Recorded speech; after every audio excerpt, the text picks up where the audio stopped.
Todo excelente. ¿Cómo está, doctor? Muy buenos días. ¿Qué tal? Está haciendo frío, ¿no? Está chalita. Normalmente yo siento frío.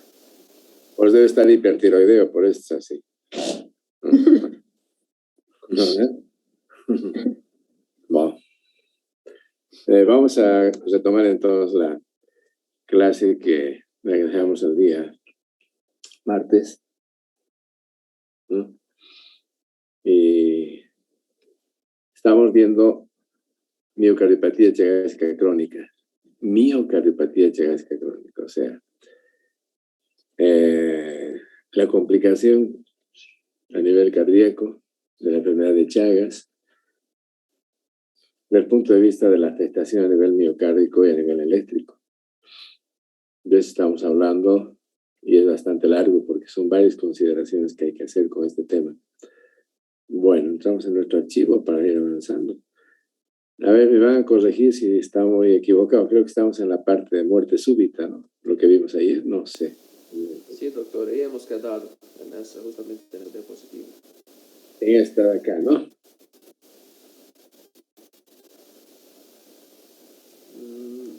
Sí, nos tocaba esa, ya habíamos visto lo anterior. Esta hemos visto, sí.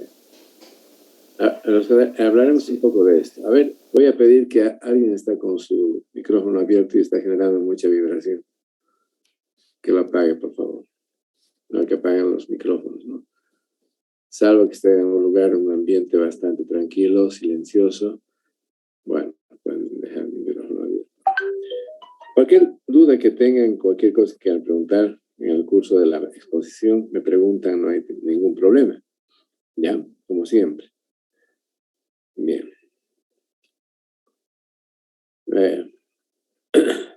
Bueno, la muerte súbita es pues, una de las formas en que el paciente puede terminar sus días a raíz de la miocardiopatía chagásica crónica. Esto corresponde aproximadamente al 30%, 25-30% de todas las mortalidades por miocardiopatía chagásica crónica. Ahora, obviamente, las arritmias son la causa más frecuente de la muerte súbita.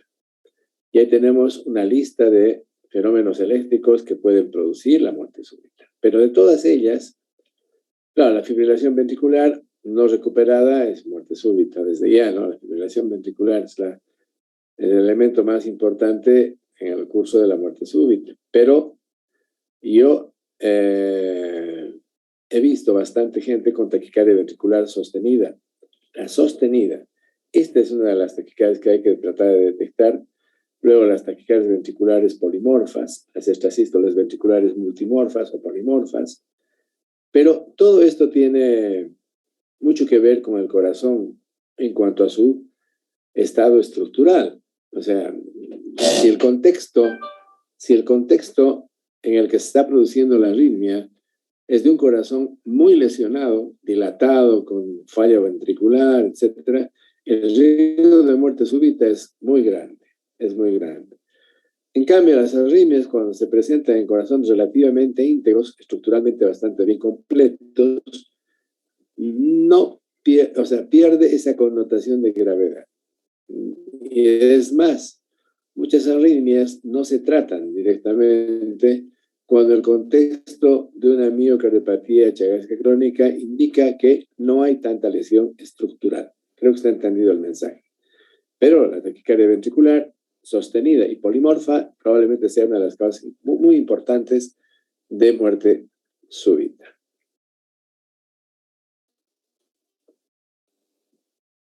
Ahora, en esta diapositiva indica que muchos pacientes con enfermedad de Chagas, como dice, son asintomáticos. Claro, no presentan insuficiencia cardíaca, donde el parámetro de fracción de eyección no se toma en cuenta porque tiene una fracción de eyección normal, por una parte. Por otra, el electrocardiograma y la radiografía de tórax en poblaciones rurales es de suma importancia, ya que un electrocardiograma, escuchen bien lo que dice acá, un electrocardiograma con bloqueo completo de rama derecha, hemibloqueo anterior izquierdo, con un QRS más de 120 milisegundos, con insuficiencia en grado 3 o 4, y con una relación cardiotorácica de más de 0,7 centímetros, es altamente predictivo de muerte súbita. A ver si podemos repetir otra vez.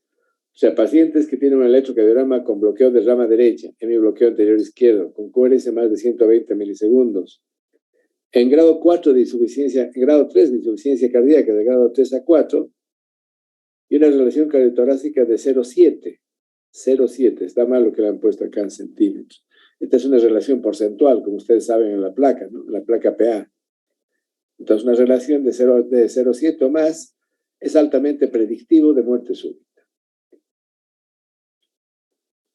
Bueno. Por otra parte, tenemos otro elemento vinculado con las complicaciones de la enfermedad de Chagas en su fase crónica a nivel cardíaco. El tromboembolismo pulmonar o el tromboembolismo sistémico. ¿Cuáles son los factores predisponentes para que se genere este evento? El aneurisma apical es una de las lesiones características de la miocardiopatía chagásica crónica que ya en etapa indeterminada empieza a adelgazarse la pared a nivel apical, a nivel del casquete cardíaco, y puede afectar tanto al ventrículo derecho como al ventrículo izquierdo. La misma insuficiencia cardíaca es un factor predisponente, porque la insuficiencia cardíaca va a producir disminución de flujo, va a producir rémoras sanguíneas y enlentecimiento de la circulación a nivel intracavitario. Y estos elementos van a generar estados procoagulantes con fenómenos de formación de coágulos. Luego, el aumento de la viscosidad sanguínea. ¿Cuándo puede aumentar la viscosidad sanguínea? En los casos de eritrocitosis, por ejemplo. Individuos que están en zonas altas, que tienen un hematocrito por encima de 65, llegando a los 70%, con una cantidad de glóbulos que ronda los 6.000 a 7 millones. Entonces, son individuos que tienen un estado procoagulante por el aumento de la viscosidad sanguínea. Sumado a la insuficiencia cardíaca y el aneurisma apical, bueno, son factores predisponentes, ¿no?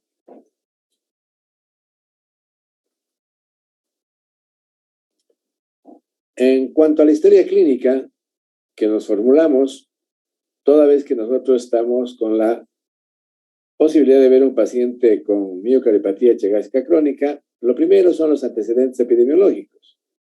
Es muy fuerte el antecedente epidemiológico.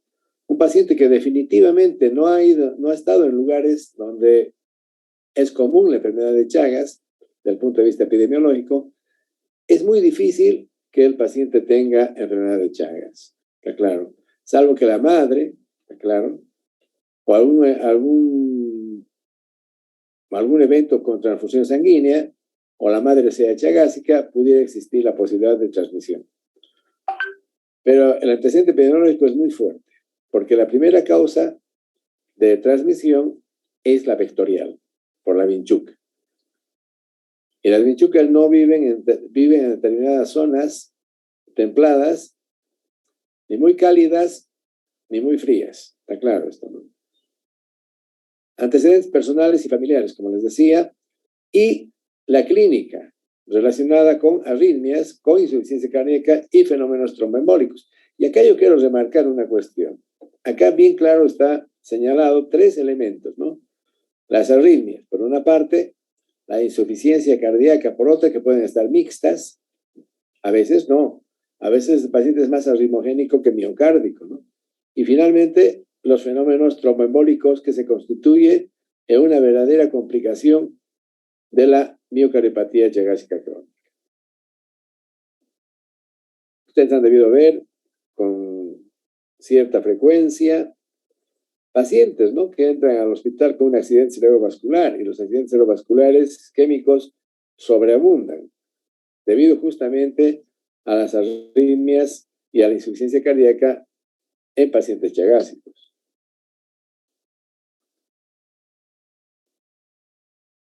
¿Qué podemos encontrar en el electrocardiograma respecto a las complicaciones eléctricas de la miocardiopatía chagásica crónica? Alteraciones de la conducción intraventricular. Primero, alteraciones de la conducción. Bloqueos de rama, bloqueos de mi rama, bloqueos auriculoventriculares, bloqueos a nivel nodal, a nivel sinoauricular, ¿no? Alteraciones de la conducción auriculoventricular, de la conducción, arritmias, sobre todo las arritmias ventriculares, ondas Q anormales. Las ondas Q anormales se generan por el tipo de lesión que se produce en la enfermedad de Chagas a nivel miocárdico. Ya les había comentado que una de las lesiones es la formación de placas fibrosadas a nivel del músculo cardíaco. Fibrosis en placas se llama esto, ¿no? Y esto puede simular secuela de infarto agudo de miocardio y aparecer ondas Q como si se tratara de una secuela de infarto tipo Q, transmural. Entonces, y estas zonas, evaluadas desde el punto de vista de la ecocardiografía, por ejemplo, van a aparecer con falta de movimiento y se llaman zonas inactivas. Es una de las características de las zonas de inactivación en la enfermedad de Chagas. De ahí la secuela que aparece en el electro o la señal que aparece en el electro de ondas Q anormales, ¿no? Y luego también obviamente vamos a tener trastornos en la repolarización, trastornos en el segmento ST y T, no precisamente por cuadros isquémicos, pero por cuadros de carácter miocárdico que generan similitudes en la respuesta eléctrica. Hay gente que está con su cámara apagada. Yo le voy a pedir que por favor active su cámara.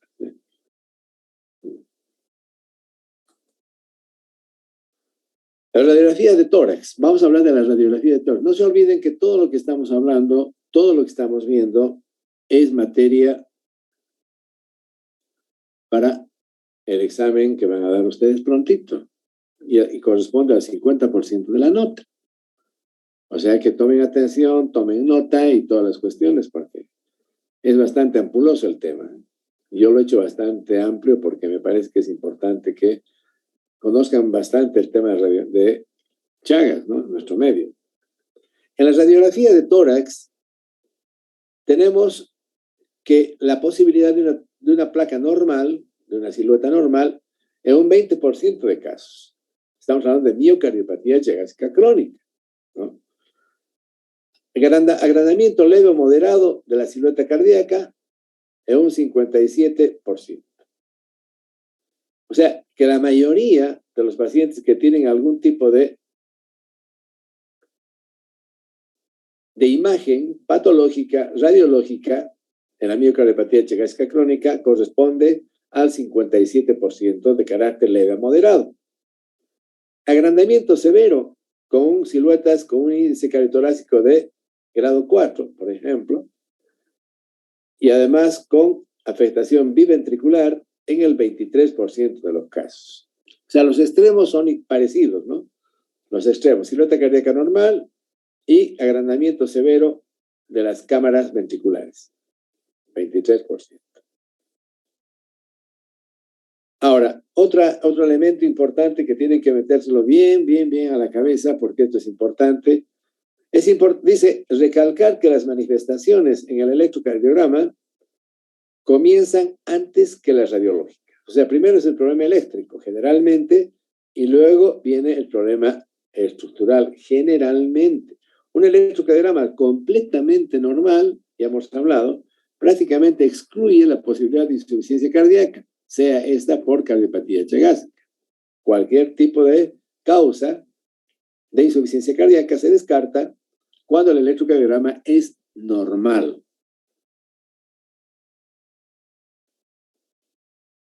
Y luego el agrandamiento de la silueta cardíaca, que es lo que más nos va a llamar la atención, una placa PA, una placa lateral, que las dos posiciones en que se pide la placa, y obviamente la repercusión en la circulación pulmonar respecto a congestión de ilios, líneas B de Keller, líneas A de Keller, derrame pleural, todo esto como repercusión circulatoria pulmonar.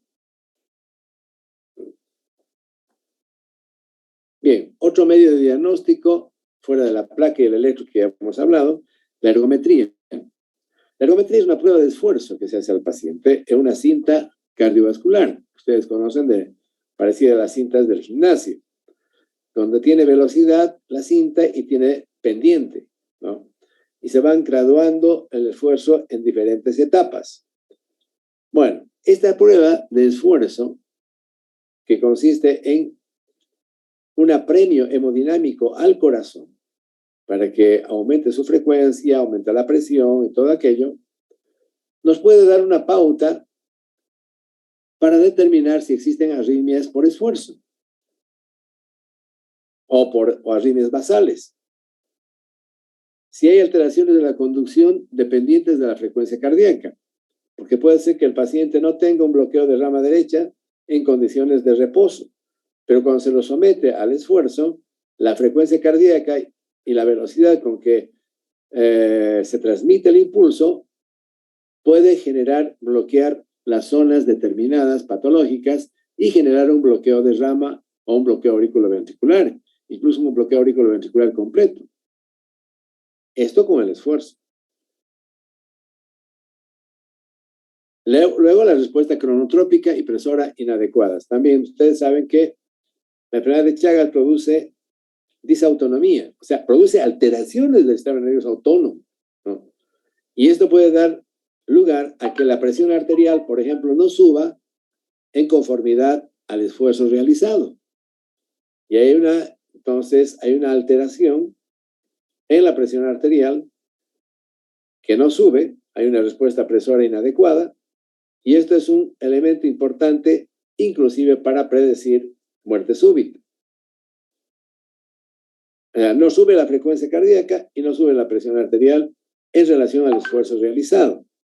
Esto se llama respuesta cronotrópica y presora inadecuada. Por ejemplo, un individuo hace esfuerzo en una cinta cardiovascular.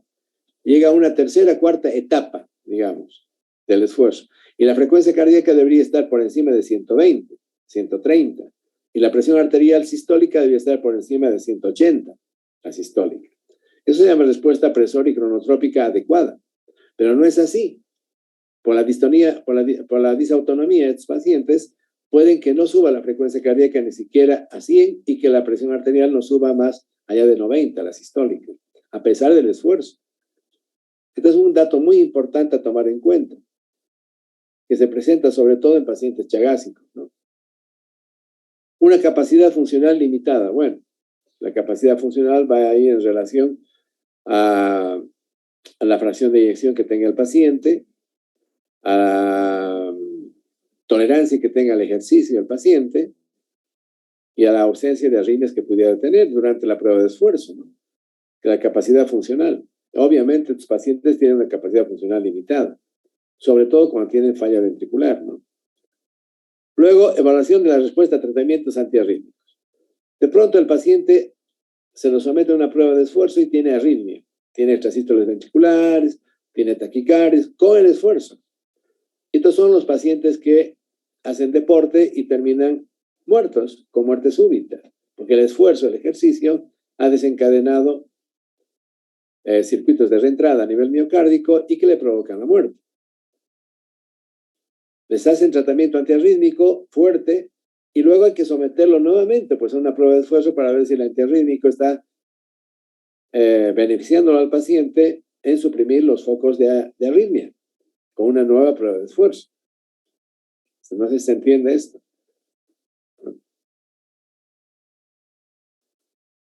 Bueno, el ecocardiograma como otro elemento de estudio de la miocardiopatía chagásica crónica. ¿Para qué va a servir el ecocardiograma? Para la detección de lesiones miocárdicas subclínicas, sobre todo. Claro, porque las alteraciones miocárdicas groseras, grandes, se pueden nomás estudiar mediante la radiografía de tórax, clínicamente, etc. Pero existen lesiones subclínicas zonas de inactivación que tiene el paciente, y estas zonas de inactivación de falta de movimiento se pudieran detectar mediante el ecocardiograma a través del estudio estructural, mediante el eco. Luego, diagnóstico de alteraciones de la motilidad parietal, como les decía. Aneurisma apical. El aneurisma apical se puede ver muy bien con el ecocardiograma, sobre todo con el ecocardiograma transesofágico, ¿no? Luego, detección de trombos murales, si hay trombos dentro de las cavidades, claro. Finalmente, la función sistólica y diastólica ventriculares derecha e izquierda se puede realizar, se puede medir mediante el ecocardiograma. Y ahí entramos con todo esto es mediante el ecocardiograma modo bidimensional y modo M. Pero si introducimos el Doppler, podemos tener la detección de la función diastólica ventricular mediante los patrones de flujo mitral, por ejemplo. Y finalmente, el ecocardiograma sirve para hacer seguimiento de pacientes en cuanto a su evolución de esta patología, ¿no? En forma periódica. Un paciente que tiene ya lesión estructural cardíaca, que tiene disfunción sistólica, por ejemplo, tiene que controlarse con el ecocardiograma por lo menos una vez al año. Una vez al año. Ahí tienen algunas imágenes que muestran la disfunción diastólica, ¿no? Diastólica. Este es el flujo mitral. El flujo mitral acá es, vean ustedes, es normal, donde el pico E tiene que ser casi igual al pico A o mayor al pico A. Este es llenado rápido, este es llenado lento. Ya lo conocen ustedes, ya lo hemos visto. Este es llenado rápido, lento y sístole auricular. Y acá ven ustedes, está invertido, ¿no? El pico E es más pequeño que el pico A. Bueno, esto es una falla diastólica grado 1, disfunción diastólica. Y acá ven ustedes, en la de abajo, hay una relación demasiado grande entre el pico E y el pico A, que es pequeño y de poca amplitud, y muy pegado al pico A, al pico E. Este es el pico E y este es el pico A. Esto es patrón restrictivo, se llama patrón restrictivo. Bueno, estos son con disfunción diastólica y este es el patrón normal de flujo mitral.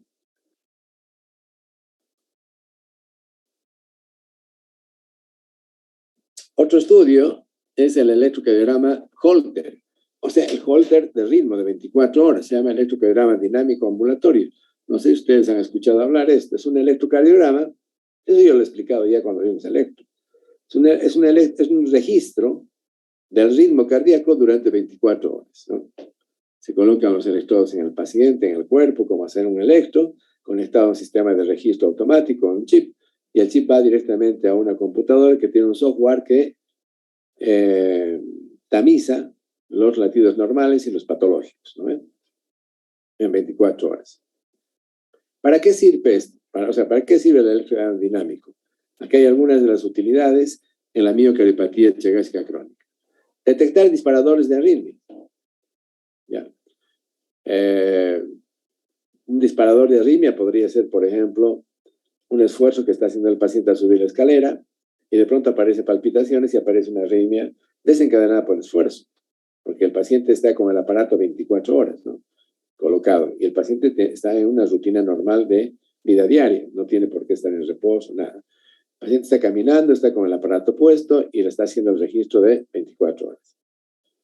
Documentar factores moduladores de arritmias también. Identificar arritmias y trastornos de conducción transitorios. Contribuir al diagnóstico del síncope, si el paciente tiene síncope, y ver cuál es la causa del síncope, qué tipo de registro hacía en el momento que el paciente pierde el conocimiento.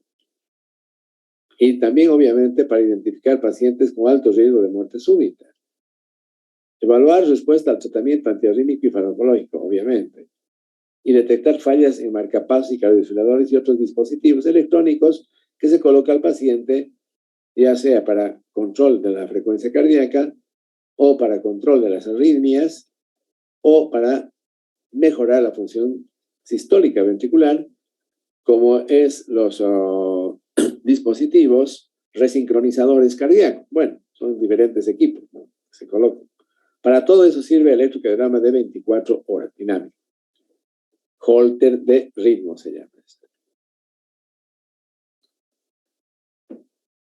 En esta diapositiva trato de mostrarles a ustedes una de las características del electrocardiograma capturado por un Holter y donde el riesgo de muerte súbita es alto. Fíjense ustedes arriba, el QRS es ancho, tiene un hemibloqueo anterior izquierdo, ya tiene un hemibloqueo anterior izquierdo, tiene un bloqueo de rama derecha, ¿no? Y tiene un electrocardiograma muy patológico. Vean ustedes, con formas diferentes, duplas, tripletas, cogajos de taquicardia ventricular polimorfa, vean ustedes acá, polimorfa. O sea, que este es un paciente con este tipo de electro de alto riesgo para muerte súbita.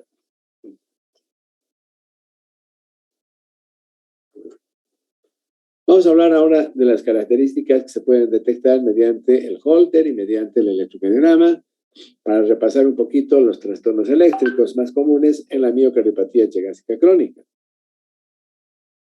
Acá tienen ustedes, por ejemplo, un bloqueo de rama derecha, ¿no?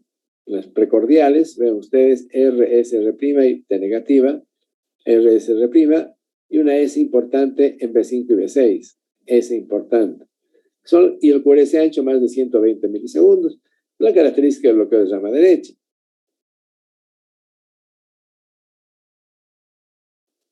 Acá tienen ustedes bloqueo de rama derecha más hemibloqueo anterior izquierdo. O sea, al bloqueo de rama derecha que está acá, B1, B2, B3, B4, B5, B6, que ya vimos, se suma el eje que está profundamente desviado, acá tienen D1, D2, D3, a la izquierda, ¿no? A la izquierda. Vean ustedes, el D2 negativo, negativo.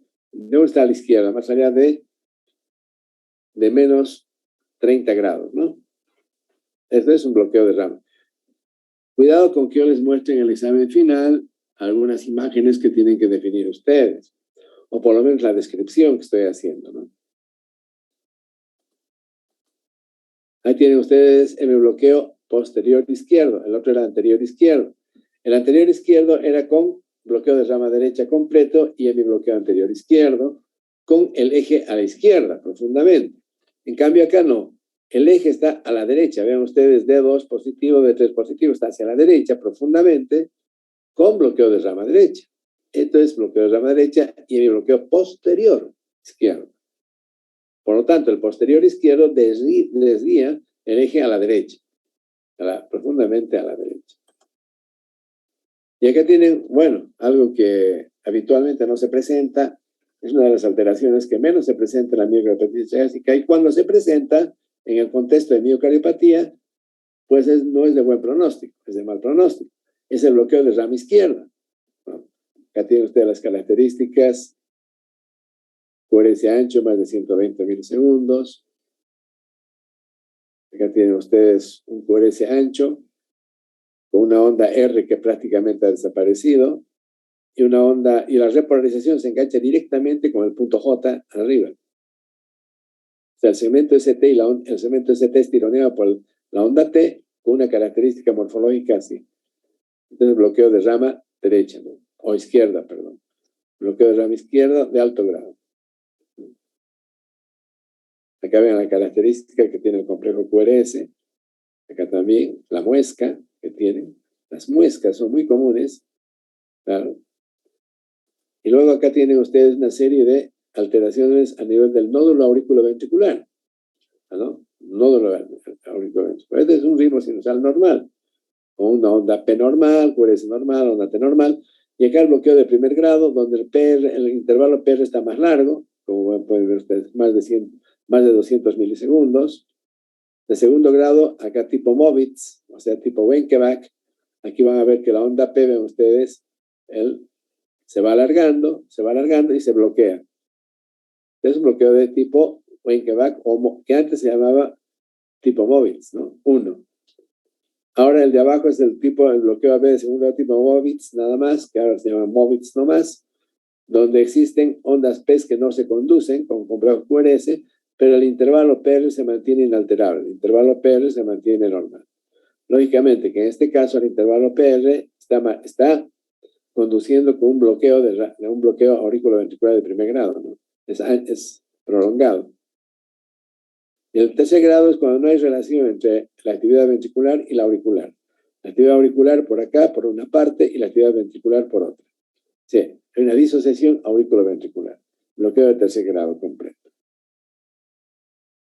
¿Se entiende esto, no? Creo que se ha entendido. Bueno. Acá tenemos bloqueo auriculoventricular tipo MOVITS 1. Está bien, está bien. Vamos a pasar y hemos visto esto. Y finalmente llegamos a las arritmias patológicas, ¿no? Digamos, los ritmos patológicos. El ritmo patológico supraventricular es la fibrilación auricular y el flúter auricular. También tenemos la taquicardia paroxística supraventricular, pero esta es una de las más importantes porque la fibrilación auricular genera la predisposición para la formación de trombos a nivel de las cavidades auriculares, sobre todo a nivel de las orejuelas, ¿no? La fibrilación auricular. Ustedes saben que las orejuelas son dependientes para su movimiento y para su flujo de las cámaras principales. Y si las cámaras principales están fibriladas, pues entonces estas cámaras adicionales, las orejuelas, quedan prácticamente sin movimiento la sangre y se coagulan y se forman los trombos. Y cuando el paciente ingresa por algún momento, por algún motivo, a ritmo sinusal, bueno, entonces se movilizan estos coágulos y pueden generar fenómenos embólicos a diferentes lugares. Si es en el lado derecho, será pues a pulmón, y si es del lado izquierdo, a diferentes órganos dependientes de la circulación aórtica, ¿no? Del sistema aórtico. Esta es la fibrilación auricular. Entonces, ausencia de onda R, onda P, perdón, ausencia de onda P con ondas de fibrilación, como pueden ver ustedes acá, una fibrilación gruesa, acá se ve claramente, y una fibrilación fina, que pueden ver ustedes acá.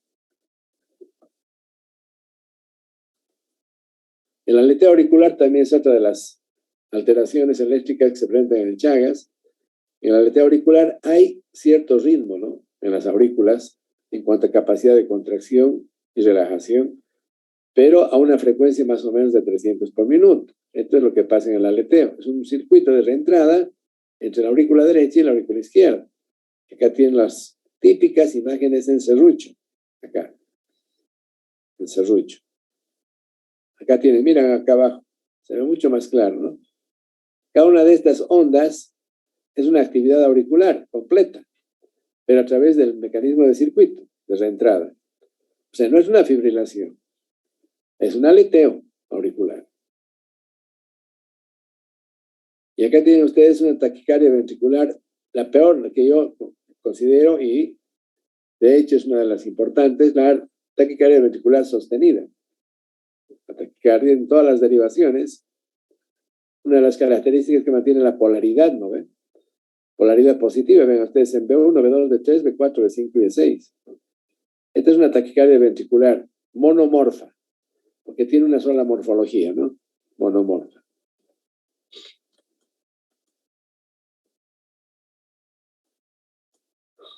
A ver, dentro de siguiendo hablando de las anormalidades y en cuanto al porcentaje de presentación, las más frecuentes son trastornos de la repolarización en onda P, o mejor onda T, segmento ST, y a través de las zonas inactivas, o sea, presencia de onda Q patológica. Esto se ve muy frecuentemente. Y luego está el bloqueo de rama derecha, entre los más, las extrasístoles ventriculares, la mitad de los pacientes, extrasístoles auriculares, ya baja al 12%, y así tenemos el bloqueo de rama izquierda, el más bajo, 2,6. Más frecuente de todas las arritmias, o de todos los fenómenos eléctricos, es la presencia de trastornos de repolarización en zonas de inactivación, 57%. ¿Se entiende, no?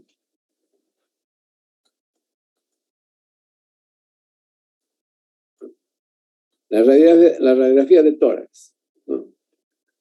En cuanto a, estamos hablando, ya hemos hablado de la radiografía de tórax, pero vamos a hablar ahora de los porcentajes. Silueta cardíaca normal en un 20%. Ah, ya hemos hablado de esta, sí. Silueta cardíaca alterada, 57%. Bueno, ya hemos charlado de esto. Ahí tienen ustedes la placa. Alteraciones vasculares, líneas A de Kerley. Silueta cardíaca aumentada de tamaño. O sea, repercusión vascular y repercusión estructural. Esto debe corresponder a un índice cardiotorácico más o menos de 0,6, 0,7, digamos, más o menos.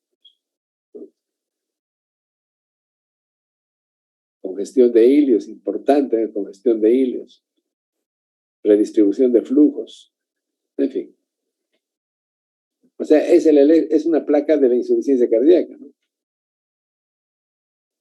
Ni más ni menos. Y ahí tienen ustedes un paciente con un equipo de resincronizador cardíaco. Fíjense ustedes, tiene 3 cables que salen, 3 cables. Uno va a ventrículo, otro va a aurícula derecha, a ventrículo izquierdo a través del seno coronario, y lo que hace es resincronizar, o sea, sincronizar nuevamente la actividad eléctrica mediante estimulación tipo marcapaso.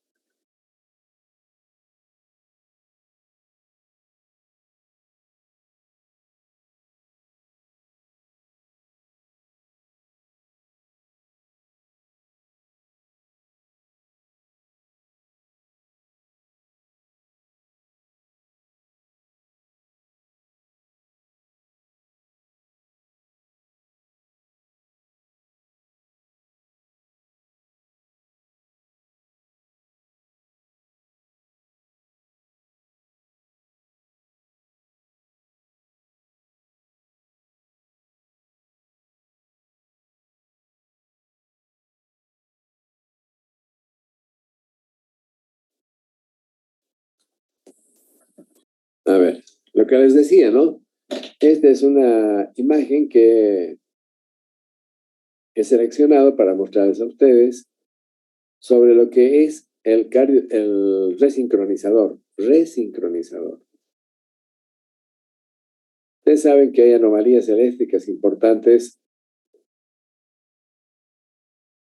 dentro de lo que es la actividad cardíaca en pacientes chagásicos.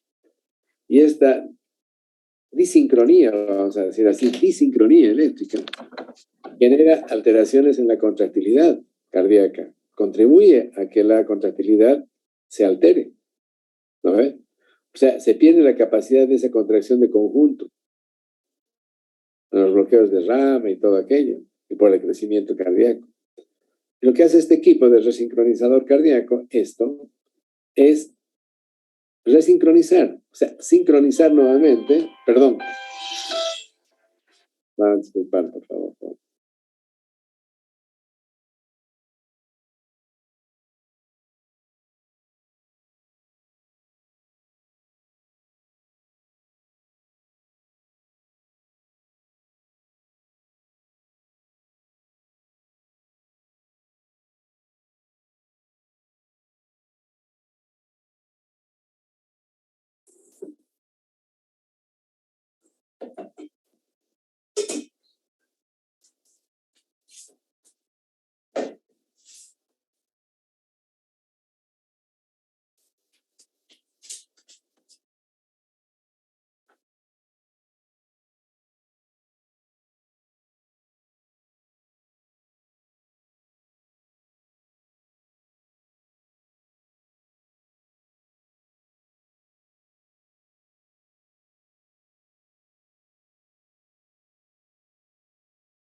Bueno, van a disculpar, jóvenes. Ya, continuamos. Entonces, el equipo quería mostrarles a ustedes. O sea, la tendencia, y este equipo lo ha logrado aumentar la sobrevida de una manera impresionante en los pacientes, porque lo que sucedía era que la disincronía eléctrica generaba también trastornos mecánicos. Entonces, si hay una buena sincronía eléctrica, obviamente la respuesta mecánica ha de mejorar. Y al haber una mejor respuesta mecánica, va a mejorar la fracción de eyección y por ende la sobrevida también va a mejorar en ese tipo de pacientes, ¿no? Además que este equipo tiene capacidad son tres, o sea, tiene capacidad para mantener el ritmo cardíaco, hace las veces de estimulante también como el marcapaso. O sea, no solamente sincroniza, sino que marcapasea también. Está claro eso, ¿no? Y además hay otros equipos que tienen otra cosa más. Aparte de tener todas esas virtudes, tienen otro elemento que sirve para mandar una carga eléctrica cuando se presenta una arritmia como una especie de desfibrilación, ¿no? O recuperación del ritmo cardíaco eléctricamente. Una cardioversión directamente eléctrica. Muy bien, claro, el precio ni hablemos, ¿no? El precio ni hablemos. Lamentablemente estos dispositivos son caros, ¿no? Uno de estos debe estar costando ahorita los mejores unos $40,000, más o menos. Es casi un 4x4, ¿no? Bueno, escúcheme, acá tienen ustedes un simple marcapaso, ¿no? Monopolar o monocavitario de un solo cable, lo más simple que tenemos acá, ¿no? Hoy por hoy han aumentado mucho los dispositivos intracardíacos, ¿no? Muchísimo. Porque la tecnología ha aumentado muchísimo también. Y muchísimo ha aumentado las endocarditis provocadas por los dispositivos intracardíacos también, ¿no? Acá tienen ustedes, bueno, una cardiomegalia importante en posición PA. Acá tienen ustedes en posición lateral, donde se ve claramente en la aurícula izquierda aumentada de tamaño, el ventrículo izquierdo aumentado de tamaño. Y acá también tienen ustedes aumento del ventrículo derecho. ¿Ven cómo se ha pegado todo el borde anterior se ha pegado al tórax? O sea que es una dilatación de 4 cavidades, ¿no? De 4 cavidades. Acá tienen ustedes una placa también con una aurícula derecha inmensa, corazón horizontalizado en grado 4 de la silueta cardíaca. Está apoyándose en la pared interna del tórax, la silueta cardíaca. Bien. Hay un estudio que se llama electrocardiograma de señal promediada, ¿ya? Es un estudio específico que se hace mediante la colocación de electrodos en diferentes partes del cuerpo, como pueden ver ustedes acá, a nivel por debajo del manubrio del esternón, tienen ustedes acá una, a nivel casi de la ponce cefoides, acá también. Bueno, ¿para qué sirve esto concretamente? Se llama electrocardiograma de señal promediado, ¿ya? Es un electrocardiograma que sirve para evaluación del miocardio vulnerable. Evaluar el miocardio vulnerable significa adelantarse a la posibilidad de una muerte súbita. Estamos hablando de un miocardio vulnerable, ¿para qué? Para muerte súbita. Se aplica, dicen, la promediación de la onda P. O sea, se estudia la onda P para cuantificar la duración del tiempo de conducción auricular, y en la del complejo QRS también se estudia el complejo QRS en sus tiempos en que se genera para detectar potenciales de baja amplitud y alta frecuencia en la parte final del complejo. Porque la aparición de estas señales al final del complejo QRS nos va a permitir predecir si el paciente puede llegar a tener fibrilación ventricular. Está claro esto, ¿no? Fibrilación ventricular. Entonces, consigo desarrollar fibrilación auricular cuando se estudia la aurícula y ventricular cuando se estudia el ventrículo. En individuos susceptibles de desarrollar taquicardia ventricular sostenida y muerte súbita. Está claro esto, ¿no? Entonces, cuando se hace cuando se hace el electrocardiograma de señal promediada y los resultados son de que existen, evidentemente, actividad eléctrica al final del complejo QRS, hay potenciales de baja amplitud y de alta frecuencia, entonces se da directamente antiarrítmicos, antes de que aparezcan las arritmias. ¿Está entendido esto? O se coloca un cardiodesfibrilador implantable. Porque si es positiva la prueba y existen estos potenciales detectados al final del complejo QRS, o sea, al final de la despolarización del ventrículo, entonces la probabilidad de que existan arritmias letales y muerte súbita es grande. ¿Se entiende, no? Más o menos. El sentido, por lo menos, lo que quiero que entiendan, ¿no? ¿Para qué? ¿Para qué se llama electrocardiograma de señal promediada, ¿no? Y bueno, ahí entramos entonces a otro tipo de estudio del corazón también, con radioisótopos, ¿no? Ahí tenemos el estudio con tecnesio, con talio, ver la perfusión coronaria directamente.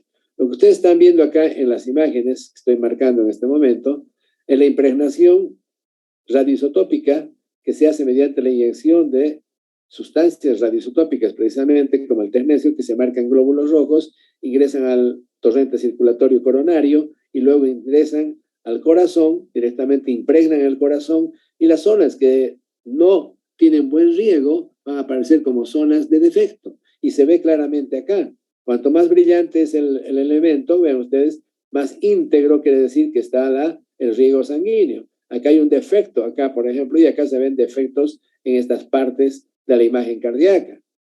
O sea que esto sirve para estudiar la perfusión miocárdica. ¿Se entiende lo que estoy hablando? Más o menos, a grosso modo. Una explicación bastante criolla, pero bueno, para que se pueda entender, ¿no? Una explicación rústica, como decimos. Bueno, acá tienen ustedes la resonancia magnética. Resonancia magnética, alteraciones. ¿Para qué sirve? Para estudiar las alteraciones de la pared, ¿no? Ventricular. Y aquí tienen ustedes un aneurisma pequeñito detectado en la punta. Un aneurisma en la punta. Fíjense ustedes acá, una imagen en sacabocado, en la pared ventricular. Este es el tabique. Acá tienen ustedes la pared libre del ventrículo izquierdo, que prácticamente en la pared entre la lateral y la posterior, ¿no? Entre la pared lateral y posterior, porque es la pared inferior, ¿no? Acá tienen ustedes, miren esas imágenes, sacabocado se llama, ¿no? Imágenes de defecto, ¿no? Bueno, los estudios electrofisiológicos que se hacen a todo paciente que tiene problemas eléctricos, el estudio electrofisiológico se hace colocando, escúchenme bien, se hace colocando electrodos al corazón, dentro del corazón, en el ventrículo derecho, en la aurícula derecha y en el seno coronario, con el fin de estudiar la actividad anormal eléctrica del corazón. Pesquisar las vías por donde se transmite el impulso a través de las vías anómalas que se forman, claro. Y de ese modo poder quemar estas vías o bloquearlas, ¿está claro esto? Entonces se llama el estudio electrofisiológico o electrograma de His. ¿Para qué sirve entonces este estudio electrofisiológico? Estudio de la disfunción del nódulo sinusal, para estudiar la disfunción del nódulo sinusal, para localizar sitios de conductividad deprimida, estudio de la taquicardia ventricular sostenida recurrente, sobre todo taquicardia ventricular sostenida recurrente, efecto de drogas antiarrítmicas, indicación tipo de marcapaso o CDI adecuado que se tiene que colocar de acuerdo a los hallazgos en las formas de transmisión anómalas del impulso cardíaco intracardíaco, ¿no? Y la selección de pacientes quirúrgicos también. Claro. Ahí tienen ustedes el procedimiento de estudio electrofisiológico, radiológicamente. Acá tienen los cables. Este es el cable que se ha colocado vía este de acá, del seno coronario, pues entra por el seno coronario hasta el ventrículo izquierdo, perdón. Este está en el ventrículo derecho y acá está en la aurícula derecha. Estos tres cables, ¿no? Los cables permiten la actividad eléctrica dentro, como si fuera un tester que mide el circuito eléctrico de una radio, por ejemplo, ¿no? Pero lo que hace el tester es determinar de dónde a dónde va el circuito, de dónde a dónde va la actividad eléctrica y todo aquello. Y determinar si hay focos de vías anómalas que están generando circuitos de reentrada. ¿Se entiende lo que estoy hablando?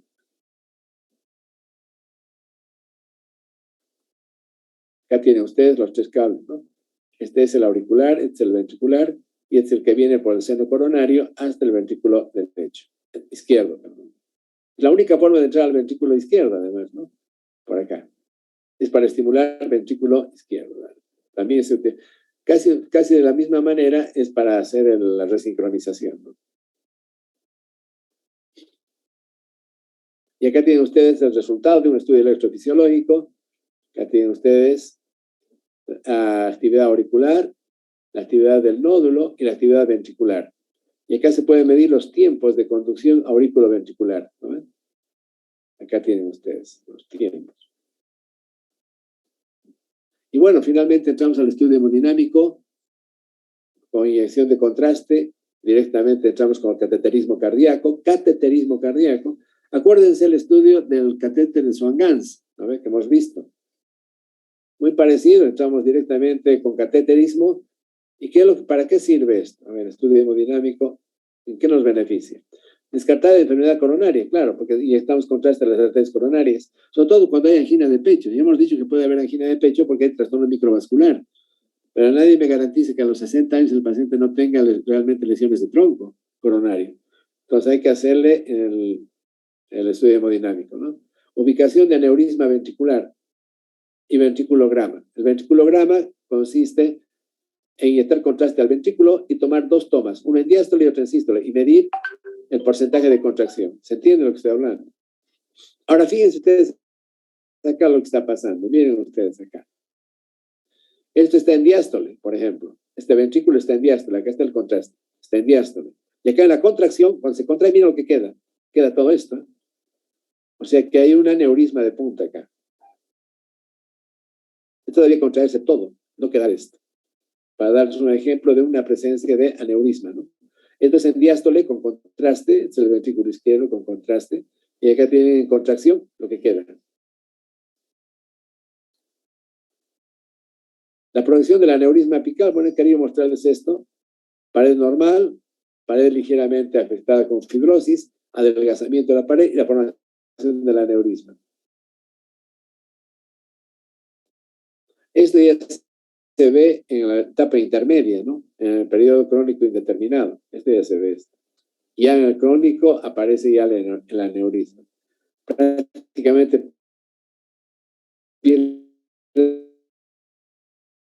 se pierde todo el tejido miocárdico, acá sano, fluye. Y acá es una zona de acumulación de coágulos y también es una zona que genera arritmias. Los aneurismas generan arritmias por las transiciones que hay entre tejido sano y tejido enfermo. ¿Se entiende, no? Bueno, finalmente la biopsia endomiocárdica, cuando es necesario, es un método de investigación clínico de aplicación práctica discutible, porque no es muy rentable. Grado de compromiso miocárdico, se puede ver, evolución natural de la enfermedad, la patogenia, para ver si se trata de Chagas, si se trata de otro infiltrado, si se trata de otro tipo de problema a nivel miocárdico, amiloidosis o qué sé yo. Se trata de ver a nivel del estudio histológico del miocardio y del endocardio. Pero bueno, ya les digo, en Chagas no se estudia, ¿no? Con esto. Simplemente estoy mencionando nada más todas las posibilidades, ¿no? Pronóstico, finalmente. El pronóstico depende de 4 elementos. El pronóstico va a depender de 4 elementos. Escúchenme bien. Va a depender de la disfunción sistólica ventricular izquierda, va a depender de la presencia de neurismas ventriculares, la presencia de arritmias malignas, como la taquicardia ventricular sostenida y polimorfa, y la insuficiencia cardíaca clínicamente evidente en clases funcionales avanzadas, de clase funcional 3, 4, claro.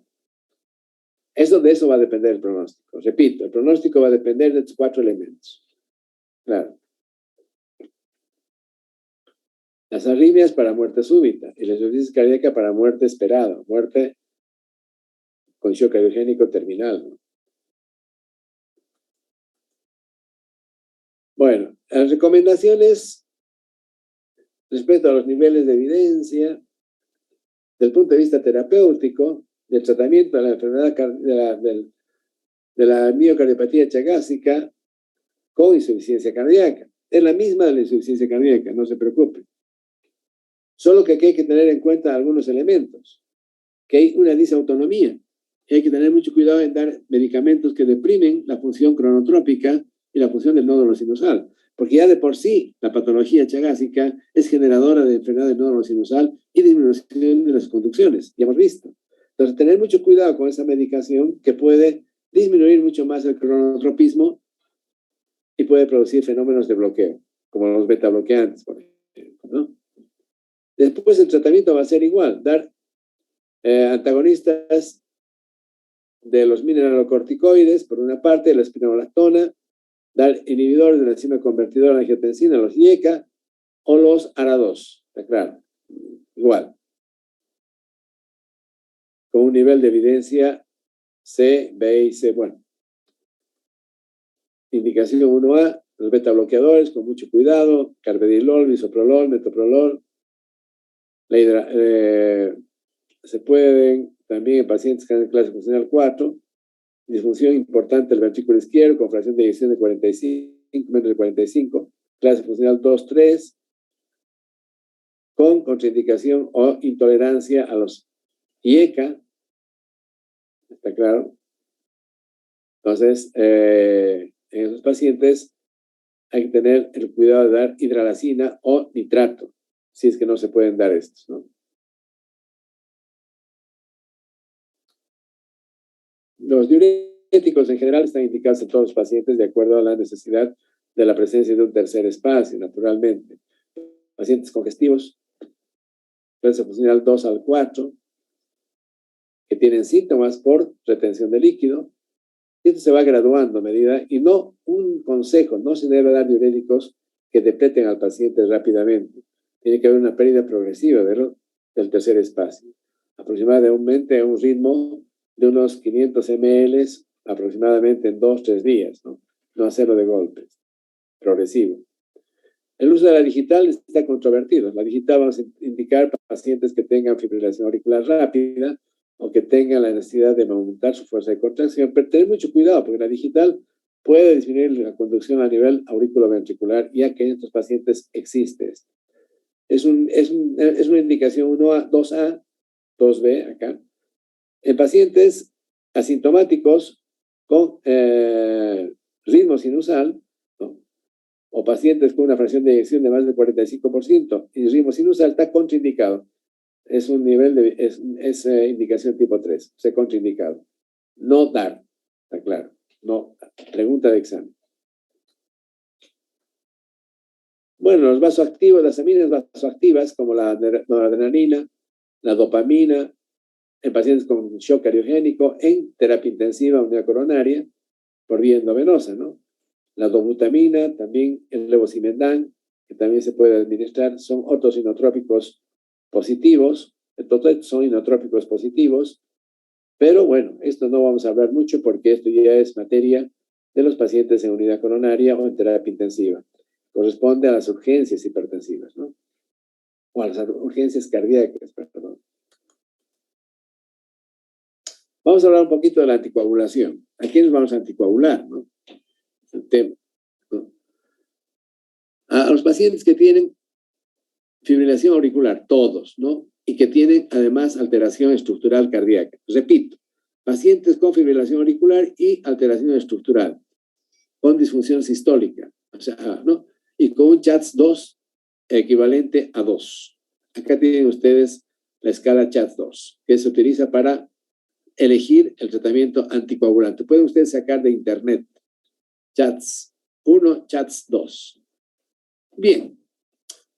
Nivel de evidencia C acá, y acá dice insuficiencia cardíaca congestiva o disfunción sistólica ventricular izquierda, 1 punto. Hipertensión arterial, otro punto. Edad más de 75, 2 puntos. Y así tienen varios elementos: diabetes mellitus, 1 punto. Stroke, o sea, accidente cerebrovascular o AIT previo, directamente 2 puntos. Enfermedad vascular, enfermedad arterial periférica, infarto de miocardio, placa aórtica, 1. Y la edad entre 65 y 74 años, 1, pero recién a los 75 es 2. ¿Está claro? Sexo femenino, 1. Más predisposición. La suma, un CHATS-2 más de 2, cualquiera, más de 2, tiene indicación de tratamiento anticoagulante. Listo. ¿Se entiende esto?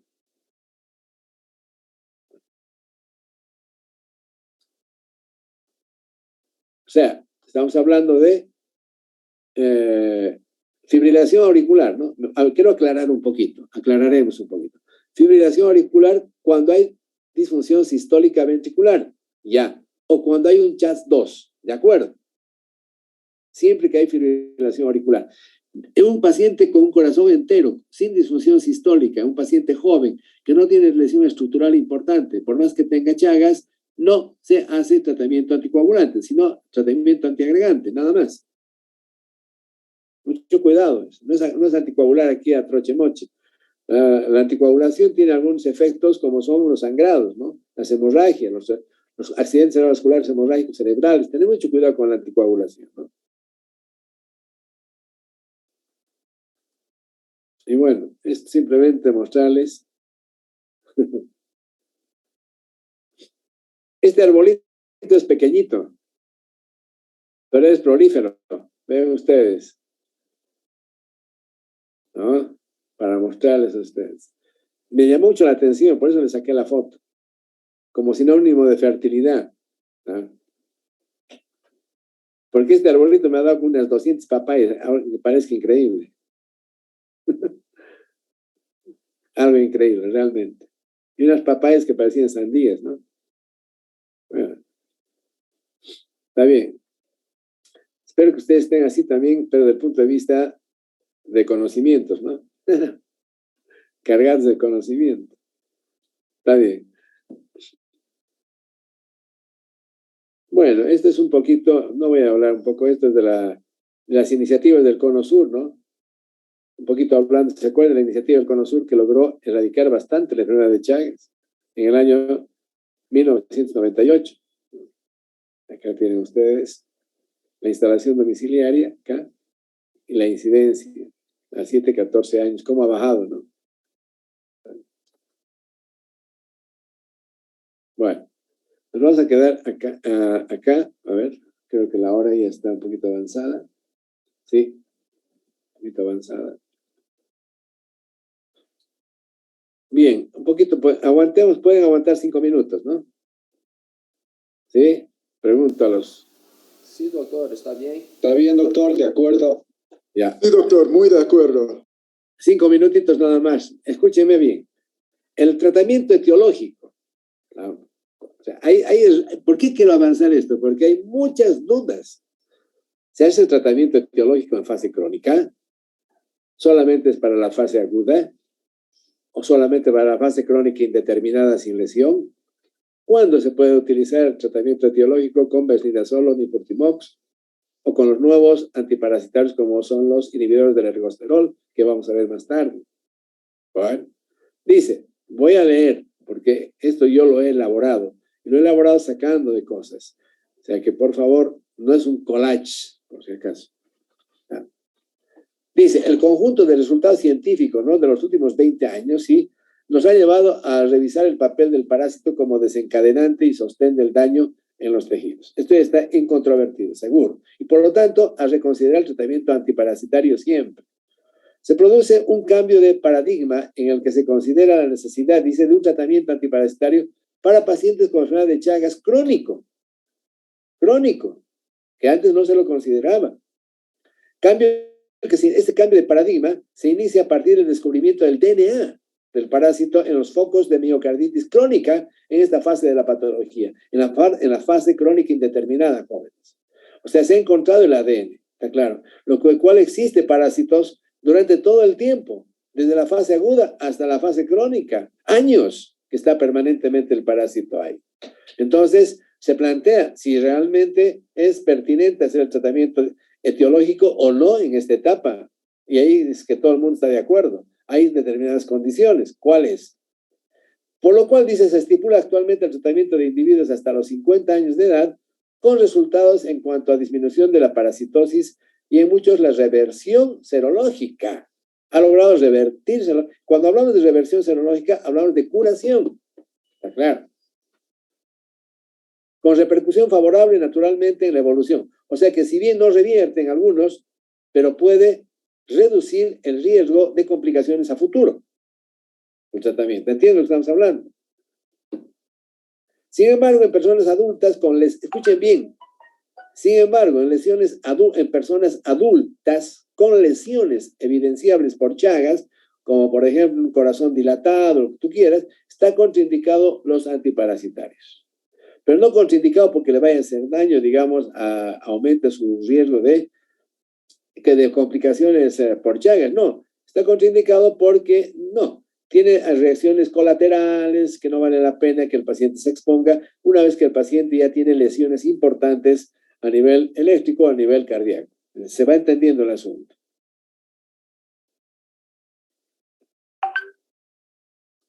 La eficacia del tratamiento etiológico es inversamente proporcional a la edad. Escúchenme bien esto y es pregunta de examen. La eficacia del tratamiento etiológico es inversamente proporcional a la edad y a la precocidad en que se instaure el mismo. O sea, cuanto más joven es el individuo y cuanto más rápido se instala el tratamiento, el efecto va a ser mucho más favorable. ¿Está claro? Se ha logrado reversiones, escuchen bien, reversiones. Miren ustedes lo que es esto, ¿no? Se ha logrado efectos positivos y favorables del tratamiento con el tratamiento etiológico en lactantes con Chagas congénito, 90-100% de curación. Está claro, ¿no? Menores de 5 años, 84%. Mayores de 5 años y menores de 18, 62%. Va bajando, ¿no? La eficacia. Adultos, 33%. Por lo tanto, cuanto más precoz el tratamiento y más rápido, mayor efecto beneficioso. En términos de reducción de los títulos serológicos hasta la cero conversión. Hasta la cero conversión. Entonces, ¿cómo se controla el tratamiento? Mediante los títulos serológicos del HAI, por ejemplo, antes y después del tratamiento. Porque ¿qué es lo que demuestra el HAI? El hemocrotis indirecta demuestra la carga parasitaria. Y lo que va a disminuir es la carga parasitaria. ¿Se entiende? No siempre la negativización. Bueno, fíjense acá. Hay un cuadrito bien interesante. Vean ustedes este cuadrito.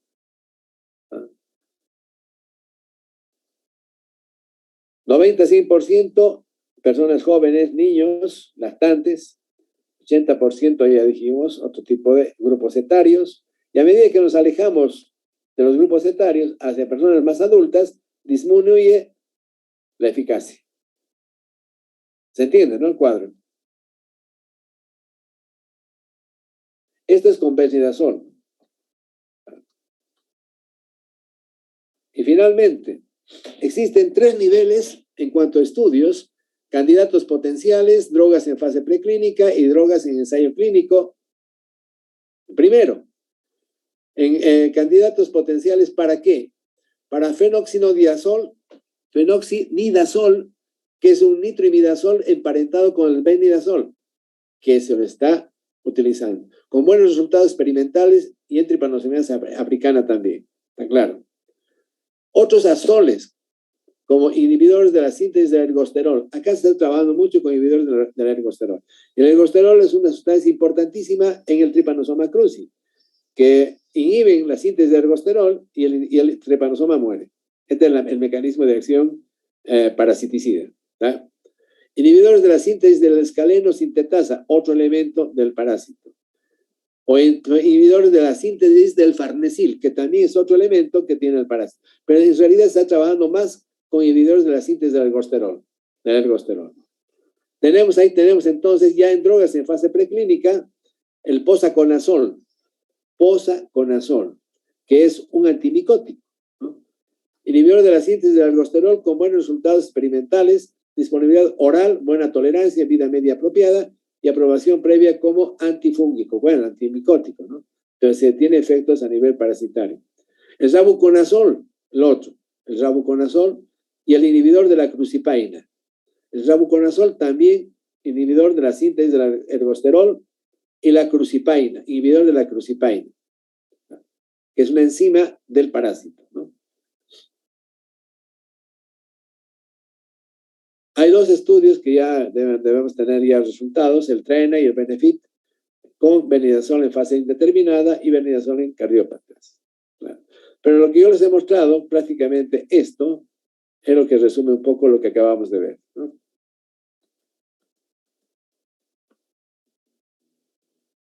Bueno, consideraciones de otras opciones de tratamiento.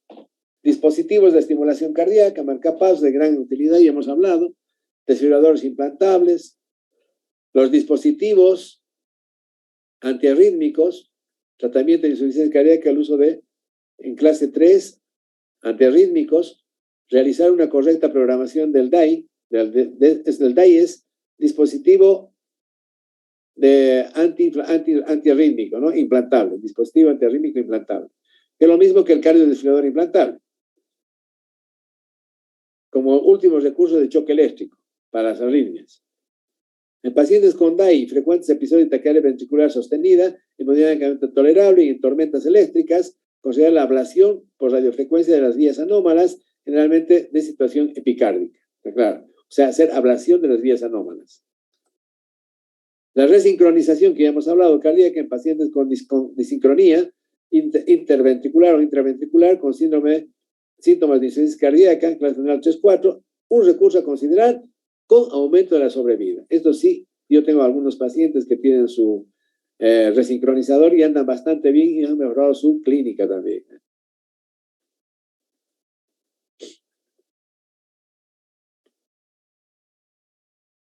Bueno, acá voy a mencionar solamente esta, la primera parte, que tiene clase 1 de indicación, recomendación clase 1, y además nivel de evidencia C.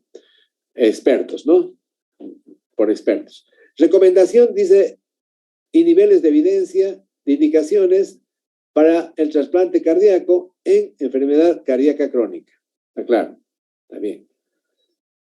Tienes, recomendación, insuficiencia cardíaca refractaria, dependiente de drogas inotrópicas o soporte circulatorio o ventilación mecánica. Está claro, o sea, está en la última, ¿no? Consumo de oxígeno, velocidad pico menos de 10 o consumo de oxígeno pico menos de 10 mililitros por kilogramo por minuto. Es un pobre uso de oxígeno. La fibrilación, dice, fibrilación ventricular, taquicardia ventricular, fibrilación sostenida refractaria. Está claro, al tratamiento. Pacientes en clase 3-4 con optimización terapéutica persistente, pero que no responden a la optimización persistente del tratamiento terapéutico inotrópico. También tiene indicación todos estos en indicación clase 1. Yo me limito a esto. Esto no vamos a ver.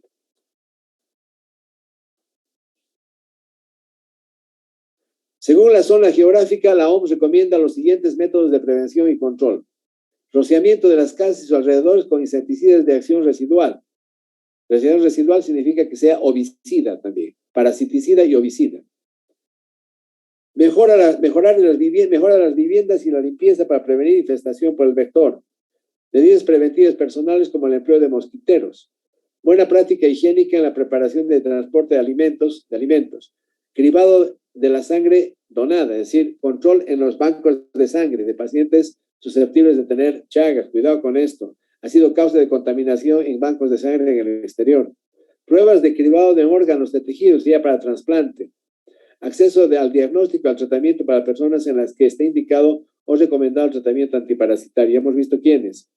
Todos los etapa aguda, etapa crónica indeterminada, jóvenes y crónicos que no tengan muchas lesiones alteradas hasta los 50 años de edad. Está claro esto, ¿no?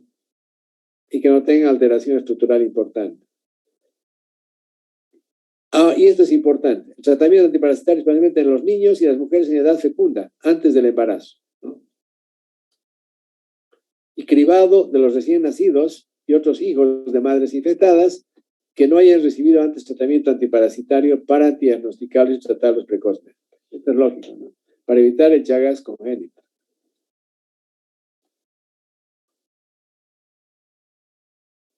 Nada más, son algunas recomendaciones de salud pública, acá, el mantenimiento y la consolidación de los avances ya realizados, Bueno, esto no vamos a entrar acá porque es un tema de salud pública. Bien, finalmente, la atención del enfermo chagásico debe incluirse junto con las campañas contra el vector, el control de bancos de sangre y de la mujer embarazada como una intervención necesaria para el control de la enfermedad. Este es un corolario importante, repito. La atención del enfermo chagásico debe incluirse junto con las campañas contra el vector, el control de bancos de sangre y de la mujer embarazada como una intervención necesaria para el control de la enfermedad. ¿Está claro esto? Conclusiones. Es una causa importante de mortalidad y morbilidad. Se necesita el desarrollo de mejores medicamentos antiparasitarios y mejores estudios aleatorizados. Desarrollo de manejo dirigido en la fase crónica es importante, ya hemos aclarado algunos puntos. Especial atención al diagnóstico precoz de la fase crónica. Se necesita porque en un diagnóstico precoz de la fase crónica, donde todavía no hay daño estructural importante, sí se va a hacer tratamiento antiparasitario hasta los 50, 55 años. Se necesitan estrategias innovadoras respecto al control de la transmisión vectorial. Muy bien. Todos contra, contra la vinchuca. Bueno, listo. Nos vamos a salir de acá, jóvenes. ¿Ya? El tema es, ya está. Muy bien. Créanme que no. Ay, la verdad que se me hacía demasiado largo el asunto. No sabía cuándo íbamos a terminar todo esto, ¿verdad? Pero ya hemos acabado con la enfermedad de Chagas. Si quieren hacer algunas preguntas, tenemos un minuto más. Doctor, disculpe, ¿puede volver a mencionar cuáles son los medicamentos que disminuyen la conducción ventricular? Los beta bloqueantes, pues, están los antagonistas del calcio y los antiarrítmicos también, algunos antiarrítmicos. La misma miodarona reduce la conducción al nivel del nódulo, sobre todo. Entonces, hay que tener cuidado con estos medicamentos que muy bien se pueden utilizar en casos de insuficiencia cardíaca, por ejemplo, pero hay que tener cuidado porque el paciente chagásico de por sí tiene alteraciones de la conducción y alteraciones del cronotropismo, o sea, de la frecuencia cardíaca.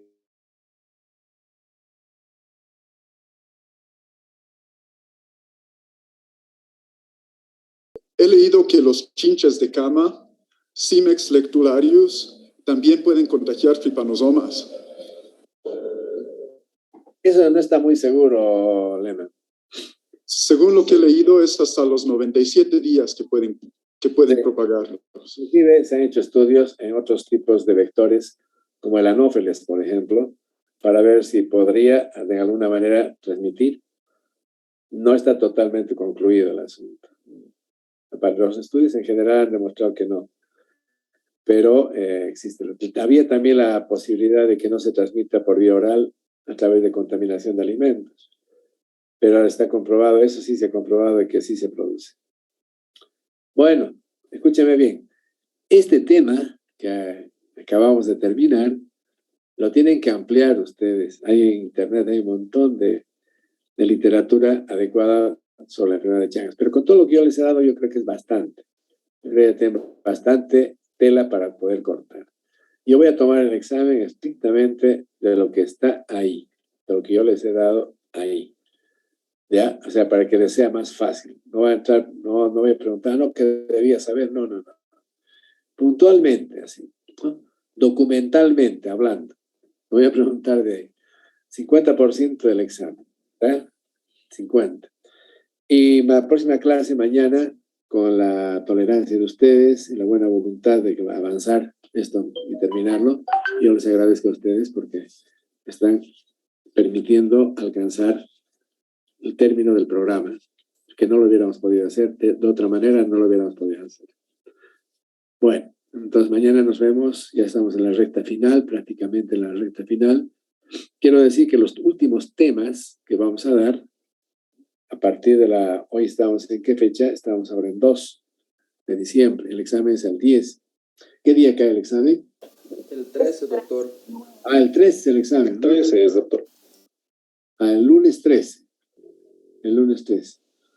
O sea que, bueno, ya yo voy a ver qué temas no va a entrar, porque sigamos avanzando, todavía estamos en el 2, tenemos el viernes, el sábado y la próxima semana para terminar materia, lo que no quiere decir que va a entrar eso. Pero necesitamos que ustedes lleven eso. Mañana empezamos con cardiopatía isquémica, ¿no? Cardiopatía isquémica. Y nos quedaría patología de altura. La cardiopatía isquémica es rápido, porque ya hemos avanzado bastante con el tema del electrocardiograma en enfermedades coronarias, ¿no? Que es la parte que más nos toma tiempo. Y luego vamos a entrar a enfermedades de altura, ¿no? Patología de altura. Y luego vamos a entrar a patología congénita. Vamos a ver solamente 3 o 4 patologías congénitas, las más comunes, ¿no? CIB, CIA, tetralogía de Fallot y transposición de grandes vasos, que vamos a verlo. Pero bueno, ya vamos a ir viendo eso en congénitas, ¿no? A mí lo que me interesa cuando vamos en congénitas es el diagnóstico que ustedes pueden hacer en patología congénita, ¿no? Más que todo, más que determinar de qué se trata, si se trata de pacientes cianógenos, no cianógenos y qué patologías más comunes en ambos lados, ¿no? Bueno, de eso se trata. Un gusto estar con ustedes, chicos. Si no hay ninguna otra pregunta, nos vemos entonces mañana a las 9, otra vez. Muchas gracias, doctor. Muchas gracias, doctor. Hasta luego. Hasta luego, doctor. Gracias. Muchas gracias, doctor. Hasta mañana. Hasta mañana, chicos. Hasta luego.